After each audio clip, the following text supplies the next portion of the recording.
Hello and welcome to Cash 22. I'm your host, Marc Alan.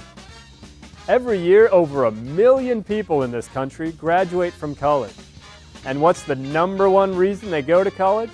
To get a better job. Each of us has a dream of becoming something great. Some of us want to be athletes. Some want to fight crime on the police force. And some ambitious souls even want to fly to space. When it comes down to it, most of us end up doing something that we wouldn't have predicted as a child. Personally, I've spent time in sales, driving a forklift in a warehouse, teaching swimming lessons, being a tour guide, and even spent a weekend working as a clown making balloon animals. After all, we can't all be firefighters, doctors, and airline pilots, right? Cash 22 is a program about the careers that lie in front of us and what it takes to succeed and make a living. Most college graduates are around the age of 22, and the one thing that's on all of their minds? Cash. How will they make their living? Will they enjoy it at the same time? Will they excel in their chosen field? And what does it take to get there? One thing I think every young professional could use to succeed in the world is a guide or mentor. Somebody that's been there and done that. Somebody that's had to change jobs, work for a demanding boss, and deliver results to stay ahead. To make things fun, what we're going to do on this show is meet up-and-coming young professionals, learn about their hopes and dreams, and bring in seasoned professionals and experts in the field to mentor them live, right here on the show.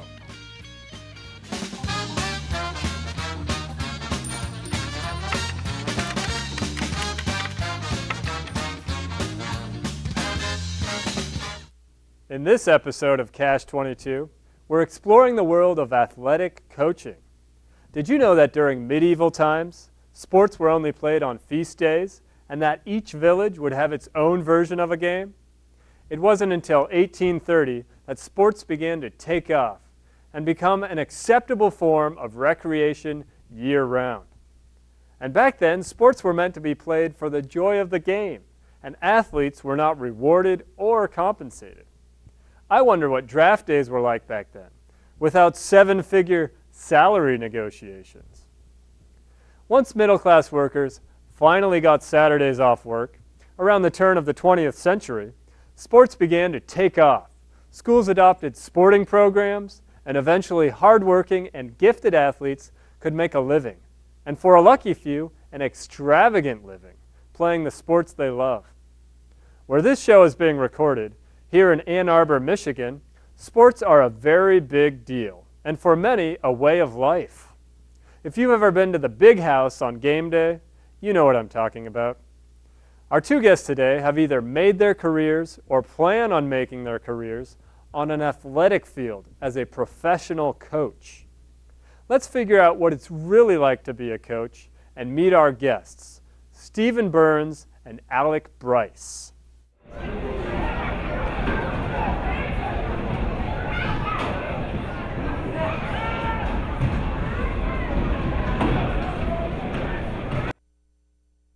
I'm here with Stephen Burns and Alec Brice. We have our expert seasoned coach with us and our up-and-coming young lacrosse coach from Dexter here. First of all, I'm going to give you a quick background on these two gentlemen, and thanks again for being here, both of you. You're welcome. Great.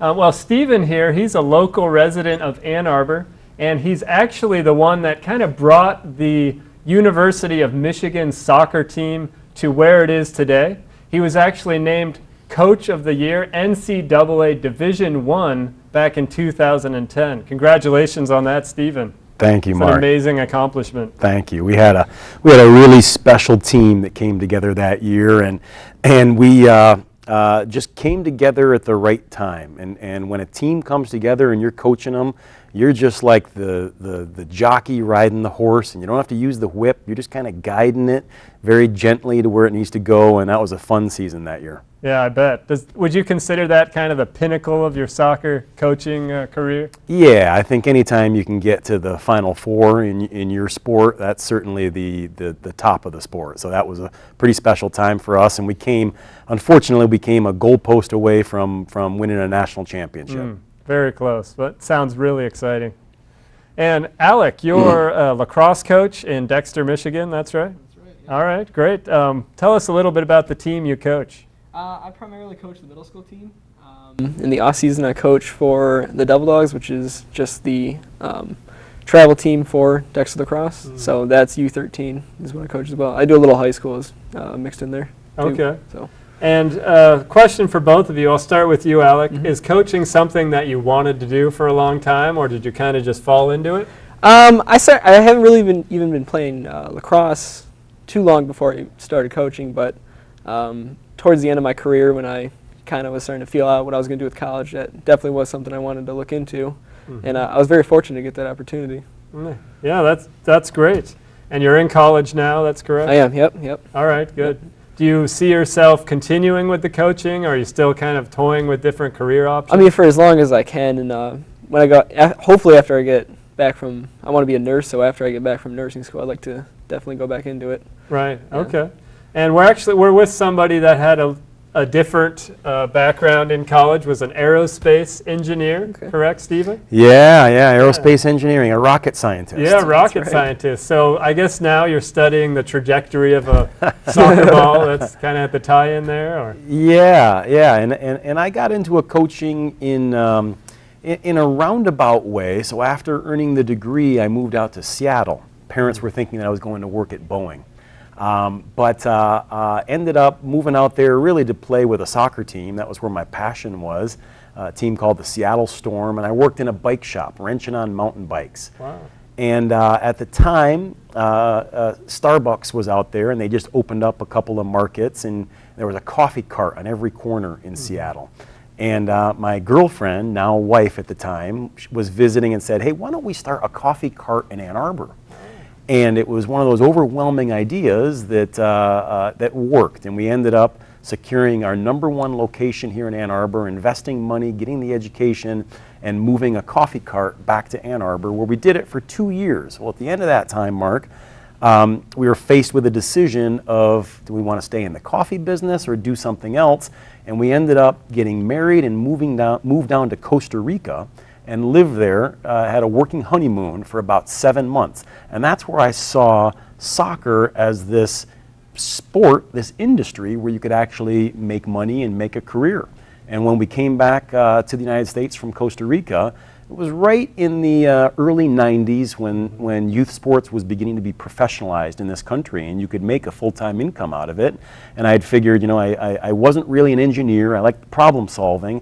I was definitely more of an entrepreneur, liked the challenge of building things, and said, hey, the thread that had been woven through my life was soccer, and here were these opportunities, and I said, that's what I want to do, is I want to get into coaching, and went about doing that, and it led obviously to a lot of good things.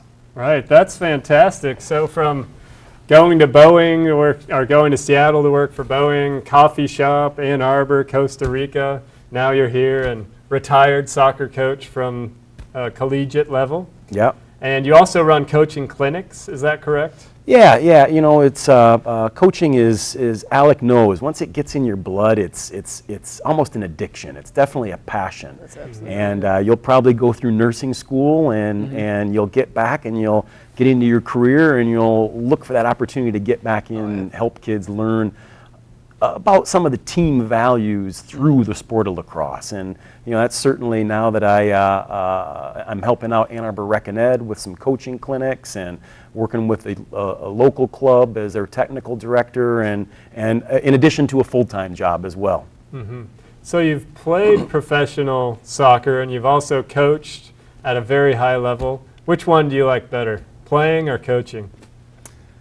Wow, that's a great question. You know, I would have to be honest and say playing, because you have a little bit more control when you're a player. Right. And as a coach, you know, I think coaches tend to crave that control, Right, that's and right. And you don't necessarily get it on the sidelines, but you certainly get it when you're on the field. But you know, there's a finite amount of time you can be on the field, so enjoy it for as long as you can. That's right. Right. It's the next best thing, right? Coaching, next best thing to Yeah. actually playing. Yeah, there That's you always go. what I think. Yeah. I actually haven't been a coach before, but I have 4 kids at home, so I know what a loss of control is like. I'd say I'm pretty familiar with that feeling. Yeah. So let's go ahead and watch a video clip from the University of Michigan men's soccer team. And this is while Stephen was a coach there. Let's watch a clip.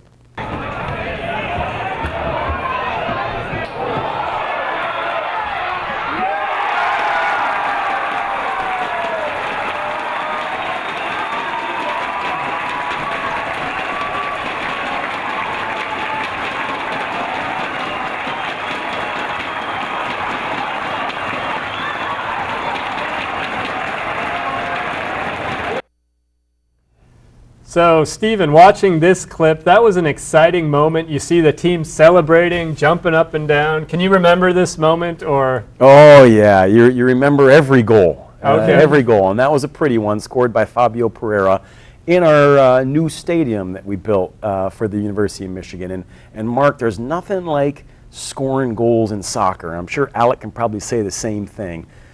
Goals are fewer and further in between in soccer than lacrosse. But, you know, after you score, everything just kind of goes blank and goes numb. And you'll hear that crowd and that student section cheering, and Fabio went over and celebrated with them. And, you know, it's a pretty special time after you score a goal in soccer. I bet. And I think what makes this one even more special was the new stadium that they were playing in as well. And you were instrumental in bringing that to Ann Arbor. Is that correct? Yeah, sure. Bill Martin was a big credit for helping to put that together. We had some big donors, and obviously the university and the athletic department made the decision to invest in soccer, and we built some great practice fields and a really, really special stadium that's really the envy in college soccer. And if your viewers haven't seen it, Alec, if you haven't seen it, it's worth getting over and just watching a game, because you get right up over the game and you're intimate with it, and it's a pretty special place, especially when the students come out and they're in force, and there's a great support group that came together as well. That's great. And Alec, how do you feel when your team scores in lacrosse? I mean, it's great, yeah, absolutely. It's always just one step, you know, close to our goal. And it definitely brings up the esprit de corps on the team, gets the morale up there too as well. Right, okay. Mark, yeah, I got to tell Alec one mistake I made along the way. Sure, yeah, please do. I was a young coach, and we hadn't scored a lot of goals, and we were on the road playing a team, and I said to the boys in pregame, I said, hey, when we score, I want to make sure you guys have great goal-scoring celebrations, right? And I just tried to plant a seed when we score, right? Knowing that we were going to score. Well, we hung 7 goals on that team. Oh, no. And we were celebrating goal number 7 and beat them 7-0. And we were celebrating goal number 6 and 7 like we had just won the World Cup. So it was a little embarrassing at that time, but it was still a pretty memorable situation for us. Hey, it worked though, right? Yeah, it did. So making sure the team celebrates and remembers those moments, that's important in coaching, it sounds like. I definitely remember, I played a lot of soccer, I played water polo, other sports, and I remember celebrating with my team. Those are kind of the memories. Oh, remember when we won that game, or that buzzer shot, etc. So those are special moments. Let's learn a little bit more about what it takes to prepare a team for a high level of competition. Stephen, could you tell us, how do you get your team ready to win versus another collegiate team? You know, what are the practices like? Is there a health regimen, or how strict are you with your players? Yeah, geez, you know, that's a long question right there. With I certainly could give you a long answer. I think you know, it's going to be based on a lot of different things. Certainly, teams, you set a lot of goals for the teams, right? Coach's job is to really create that plan over the course of a season with training and with all the things that you mentioned, nutrition and lifting, so that you're peaking at the right times and playing at your best over the course of, in our case, a 20-game season. Practices, depends how close you are to game time. You know, if you're a day away from game, it's a light practice. You really want your players at your best. You want them to come out at 100% energy. You know, those Monday and Tuesday practices, they were going to be tough, though. They were going to be hard because you had enough recovery time to be ready for the next game. You know, in a practice, you know, our job as coaches, Alec, is to put the players in a competitive environment. Yep. Right? To be able to be organized and structured so that they're really pushing themselves and all the other players around them are helping to push. And then, we've got to be honest with them as well and recognize when players need a pat on the back or when they need something a little bit more stern to get the most out of them. You got to be there to motivate also. But in the end, players should never forget this. It is about them. It's their game. They've got to go out and do the extra things to help make them that player that they want to be, their individual goals. It doesn't just rest on the coach's shoulders. It firmly rests on the player's shoulders. Absolutely, absolutely. Let's watch another clip of some nice teamwork from the U of M men's soccer team again.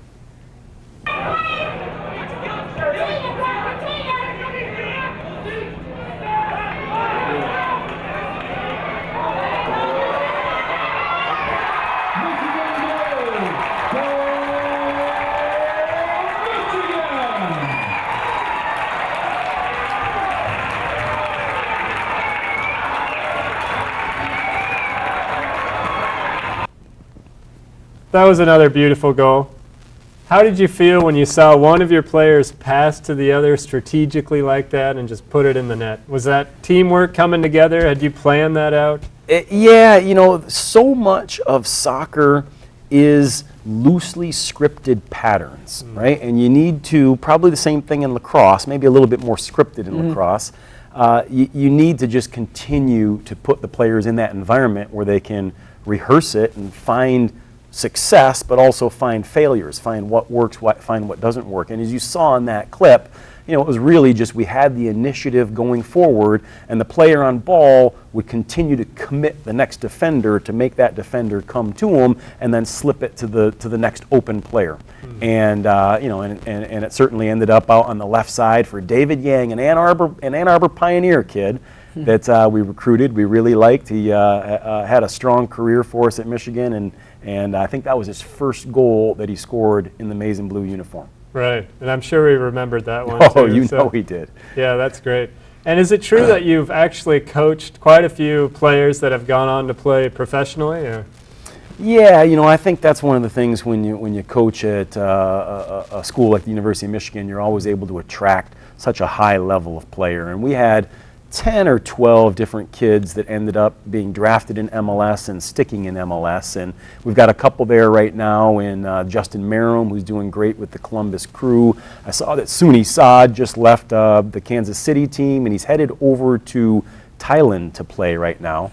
And then Kofi Opari is a kid that was playing with David Beckham out with the LA Galaxy, but he was traded out to DC United. So he's out there playing with DC United. So yeah, there's some good players that we had that came through that are doing some great things, and certainly the pros you talk about a lot, Mark. But it's the kids that really warm your heart are those guys that go on and just are successful people in whatever they do, and in some way, shape, or form, Alec, you helped them learn some of those values of team sport. Yeah, yep, absolutely. And that's a big part of coaching right there too. Is just just outside the field.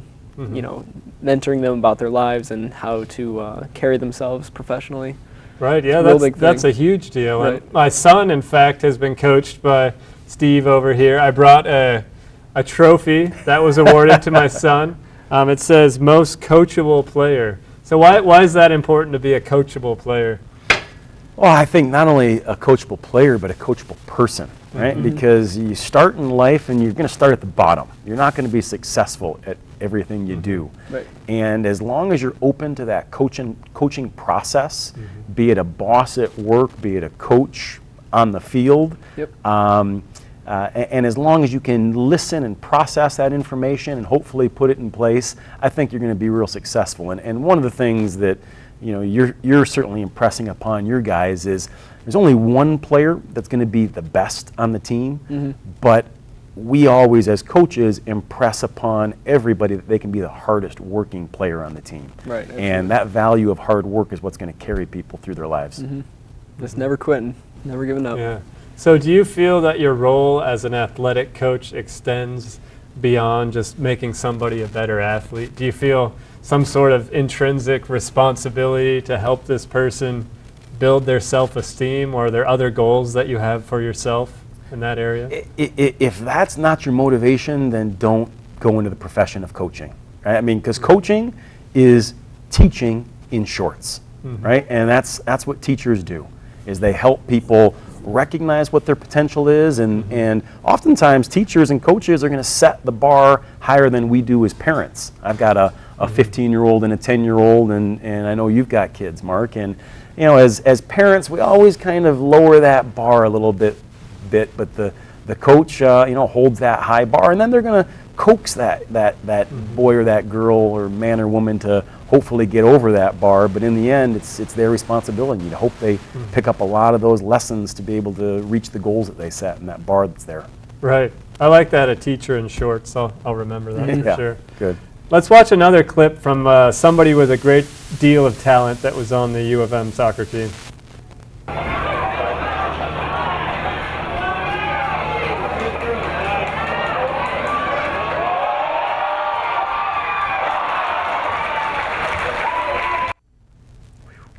So when I see someone weave through the defense like that and score a goal, the question comes to mind: how much is talent is somebody just born with, and can you develop skills like that? Or I assume at the University of Michigan you're already receiving these players with a high level of talent. How do you feel about talent and how far you can take it? You can always develop a little more, and in that case, that's a player right there named Alysha, who had a great career at Michigan, and he had that ability to recognize pressure, know where open spaces were, and get that ball into that space to be able to make the next play. And a lot of people would always ask, what do you look for in a player? And I would say to them, certainly there's a baseline of athleticism. There's a baseline for their academics if it's a college program. There's a baseline that you need to have in terms of work ethic. But you look for something that kid does special, because you're bringing them into your team and you're the chef that's preparing the meal. And so you've got to have all these different courses available for the meal, Alec.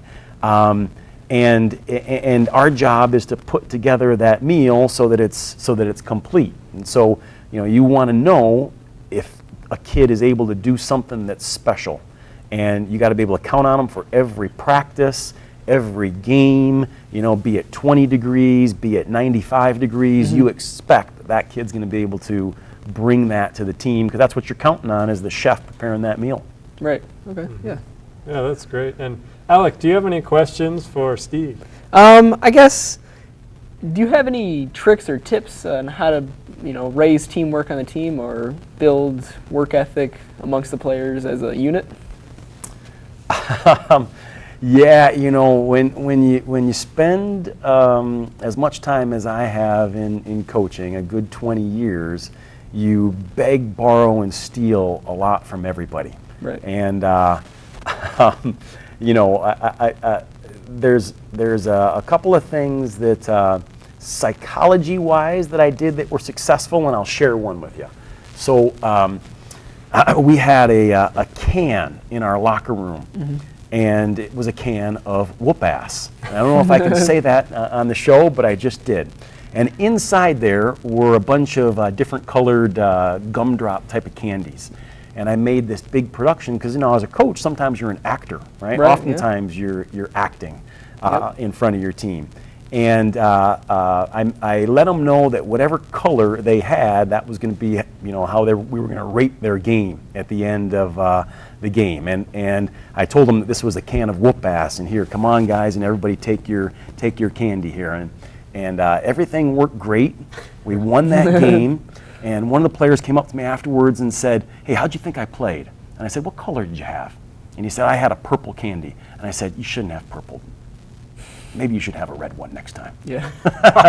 And that kid still tells that story about that. That's funny. But there's a lot of things that you do, Alec, to just bring a team together, and you're the leader of the team. They're going to follow you.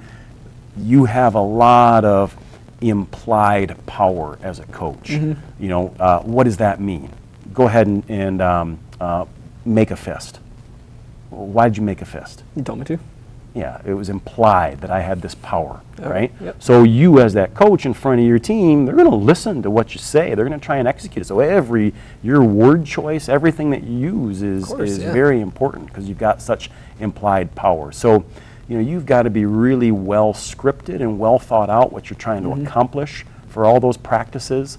And you make mistakes, right? And I think the big thing is you've got to be able to reflect afterwards and recognize where you made mistakes and make changes and get better.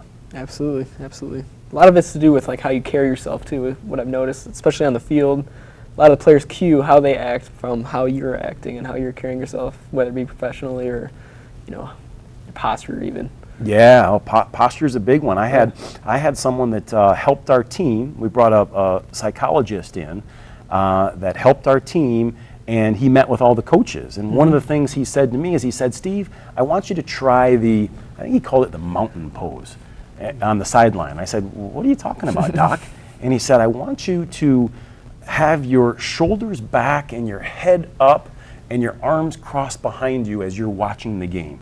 Just because your players look at you and they feed on the energy that you give them, right? And if you're sitting there in a threatened position with your hand over your throat or arms crossed, hey, players read that. I mean, they're picking up exactly what you're giving off in terms of energy. Absolutely. And so he gave me that great tip, and it worked great. You know, I think it just added positive energy to our team. All right, yeah. And I have seen you with that pose on the field, and it is commanding. So Yeah, I like it that. works. I remember it. I can attest to that, definitely. So, Coach Burns, if you were to magically switch places with Alec here and rewind the clock, what would you do differently with your career, or anything, if anything? Yeah, I wouldn't do anything different. I really wouldn't, Alec. You know, coaching is it's a very noble profession. You're going to start, as you know, working with U13-year-olds, the U13 team, and you're going to probably take on other teams as well. You're going to get spread really thin. But in coaching multiple teams, your learning curve is going to be pretty steep. You're going to make some mistakes, right? You'll have some mentors. That's probably the one thing, Mark. I never had, because of where the sport was in the early 90s with all these opportunities to step right in and be a head coach at every level, I'd never worked with underneath someone. And so I probably did make some mistakes along the way and learn from them by losses, not getting the most out of a team. But that's probably the one thing I would change, is I would look to put myself in a position as an assistant coach where I could really learn from someone I looked up to and trusted and knew how to coach. Yeah, it's good advice. I'm glad you bring that up, because that's what this program is all about, mentoring. And we'd like to thank you, Steve and Alec, for being on the program. Absolutely. I've certainly learned a lot about coaching. I'm tempted to go try coaching my son's soccer team. I've never done that before, but I think it'd be a lot of fun and very rewarding. It is. So if anybody out there in our audience would like to be on Cash 22, we have a website now, cash22.org. And you can go on there to be a mentor or a mentee, either one. And we're grateful that both of you could come on the program. Hope that each of you in the audience has learned about coaching, and thanks for joining.